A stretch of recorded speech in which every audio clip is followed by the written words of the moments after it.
Hello bachcho, let's see the question, and the question says that floximestron C20H29 FO3 is an anabolic steroid. At 500 ml solution is prepared by the dissolving 10 milligram of steroid in water. तो एक ये condition दे रखी है। फिर देखो क्या दे रखा है, 1 ml portion of the solution, मतलब कि 1 ml पोर्सन यहाँ पे लिया गया, is diluted to a final volume of 1 litre, उसको 1 लीटर तक डाइल्यूट किया गया। What is the resulting molarity, resulting molarity अपने को पता करनी है। तो सबसे पहले देखो ये जो स्टेरॉइड दे रखा है अपने को C20H29 एंड FO3, इसका अपन मोलिकुलर वेट पता कर लेते हैं। ठीक है, जो अपने पास मोलिकुलर वेट आएगा, इसका मोलिकुलर वेट वो अपने पास आएगा इसका 336 ग्राम।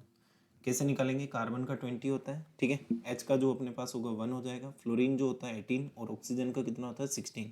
इन सब की नंबर से मल्टीप्लाई करेंगे और कैलकुलेशन करने पे 336 आएगा। ठीक है, अब देखो इनिशियल अपने पास सबसे पहले मोल पता कर लेते हैं इसके। तो मोल जो आएगा, mole will be equal to given mass upon होता है मोलर मास। ठीक है, गिवन मास अपने पास कितना हो जाएगा, इसका जो गिवन मास है वो 10 मिलीग्राम दे रखा है। 10 मिलीग्राम का मतलब 10 मल्टीप्लाई 10⁻³ अपॉन मोलर मास दे रखा है 336। ठीक है, ये अपने पास मोल आ चुके हैं। ठीक है, अब उसके बाद अपने को क्या पता करनी है, मोलरिटी पता करनी है। ठीक है, मोलरिटी पता करनी है तो molarity capital M will be equal to number of mole upon नीचे आ जाता है वॉल्यूम ऑफ सॉल्यूशन। ठीक है, नंबर ऑफ मोल अपने को कितना दे रखा है 10 मल्टीप्लाई 10⁻³ अपॉन आ जाएगा 336 अपॉन वॉल्यूम ऑफ सॉल्यूशन जो दे रखा है वो दे रखा है 500 ml।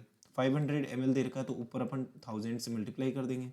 तो ये जो मोलरिटी अपने पास निकल के आएगी वो निकल के आएगी 0.0595 मल्टीप्लाई 10⁻³ ठीक है, अपने पास इनिशियल मोलरिटी आ चुकी है, इसको मैं नाम दे देता हूँ M1। ठीक है, ये जो इस इनिशियल मोलरिटी आई है उसको मैंने नाम दे दिया है M1। अब यहाँ पे एक क्या किया है, इस पूरे के पूरे सॉल्यूशन का 1 ml उठाया गया है और मैं उसको नाम दे देता हूँ V1, क्योंकि 1 ml ही वहाँ पे उठा रखा है। और 1 ml उठा के उसमें क्या किया गया है, डाइल्यूशन किया गया है, उसमें कुछ वाटर मिलाया गया है। ठीक है, और वहाँ पे जो फाइनल सॉल्यूशन है उसका जो वॉल्यूम है वो V2 कर दिया गया है। कितना कर दिया गया है, 1 लीटर कर दिया गया है। 1 लीटर का मतलब 1000 ml कर दिया गया है। क्या बात समझ में आ रही है? ठीक है, अब देखो यहाँ पे समझो, जब अपन डाइल्यूशन कर रहे हैं तो नंबर ऑफ मोल जो है वो तो यहाँ पे चेंज नहीं हो रहा है। नंबर ऑफ मोल चेंज नहीं हो रहे हैं, इसका मतलब क्या है कि पहले नंबर ऑफ मोल थे M1V1 और अब नंबर ऑफ मोल जो होंगे वो क्या होगा M2V2। Molarity multiply by volume जो होता है वो क्या होता है, नंबर ऑफ मोल होता है। वो दोनों क्या होंगे, इक्वल होंगे। जब अपने डाइल्यूशन कर भी दिया उसके बाद भी मोल चेंज नहीं होंगे। मोल चेंज नहीं होंगे इसका मतलब वहाँ पे क्या होगा, पहले वाले मोल और अब वाले मोल क्या होंगे, इक्वल होंगे। पहले वाले मोल क्या है, M1V1 है और अब वाले मोल क्या है, M2V2 है। M1 की वैल्यू जो दे रखी है वो हमें दे रखी है 0.0595 मल्टीप्लाई 10⁻³ V1 की वैल्यू जो दे रखी है वो 1 दे रखी है। M2 की वैल्यू हमें क्या करनी है, पता करनी है, रिजल्टिंग मोलरिटी हमें पता करनी है।